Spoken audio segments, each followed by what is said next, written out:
breaking news out of Iran. 5 Americans held for years in an Iranian prison have now been released but put in house arrest. CNN chief international anchor Christiane Amanpour broke this news for us and joins us now. So, Christiane, what more are you learning about their release? Well, they were released today. They have been seen, cited, and it's all confirmed by their lawyers, family, and by the United States, the White House, State Department, and even by Iran. We got a confirmation and a comment from Iran. They have been in Siamak for more than 7 years, nearly 8 years. Ahmad Shaghi and Morad Tabaz, these are a businessman and an environmentalist who was sentenced to 10 years. They have been seized since 2018, so 5 years. And 2 other Americans also who have not been made public in terms of their names have also been released. Now, they are going, as you said, to house arrest at a hotel they are currently there in Tehran, and they have been seen by the Swiss ambassador. The Swiss government does take care of American interests, while America has no diplomatic relations with Iran. Now, we believe that under the terms of the broader deal, the hostages, the prisoners who are now under house arrest, will be finally freed and allowed to leave Iran only when the full terms of the deal have been settled, when all the T's are crossed, the I's are dotted, and then a plane will come and take them out. This is being mediated as well by the Persian Gulf state of Qatar, and it also involves financial transactions between South Korea and Iran. I just want to play for you a little bit of an interview that Siamak Namazi bravely gave me from jail 5 months ago in desperation to get their plight in front of, the administration and the world. He actually called out, used phone privileges, which he did have after 8 years in prison, to call out. And this is a little bit of what he said. I think the very fact that I've chosen to take this risk and appear on CNN from Evin prison, it should just tell you how dire my situation has become by this point. I've been a hostage for 7.5 years now. That's 6 times the duration of the hostage crisis. I keep getting told that I'm going to be rescued, and deals fall apart or I get left abandoned. Honestly, the other hostages and I desperately need President Biden to finally hear us out, to finally hear our cry for help and bring us home.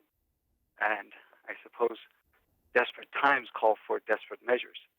So this is a desperate measure.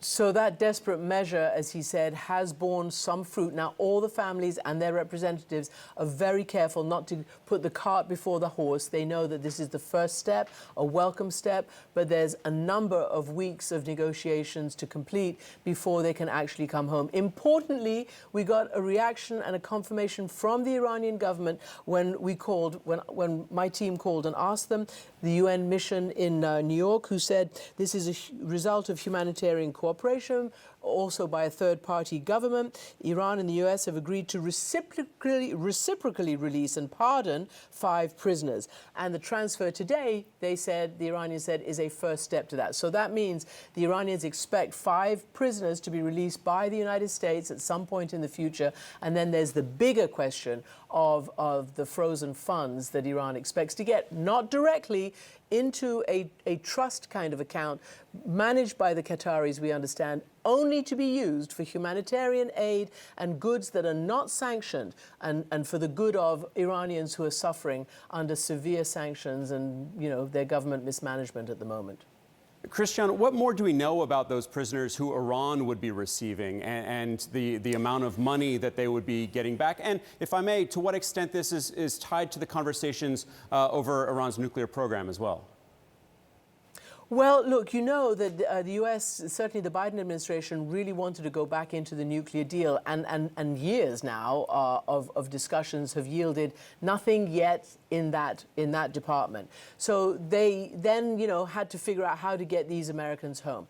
Now, the money is not American money. This is very important to understand. It is Iranian funds that the South Koreans owe them for getting Iranian energy. It's somewhere, we understand from previous conversations and previous interviews, in the region of $6 to $7 billion So the idea is to unfreeze that amount of money and put it into a third-party controlled account that will then help, go to help in a humanitarian way Iranians inside Iran.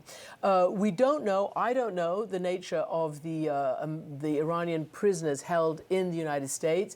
They may be, as in the past, a sort of a combination of some business people, sometimes journalists, those who have been arrested for whatever America says laws they violated. This has happened before. Many, many American presidents have undergone this kind of transaction. Tragically, Siamak Namazi, who's the longest held, was left behind during the prisoner swap that accompanied the nuclear deal back in 2015, 2016, and he was left behind during deals to free 2 Americans under the Trump administration in 2019. So for him and his family, this has been a massive ordeal. And of course, they deny any wrongdoing. As he said to me, we haven't so much as jaywalked. We were taken for one reason only, and that's because we're Americans. A massive ordeal, a positive first step to get these Americans home. But Christian, as you note, there is a lot more that needs to be worked out. Christian Amanpour, who broke this news, thank you very much. Appreciate it.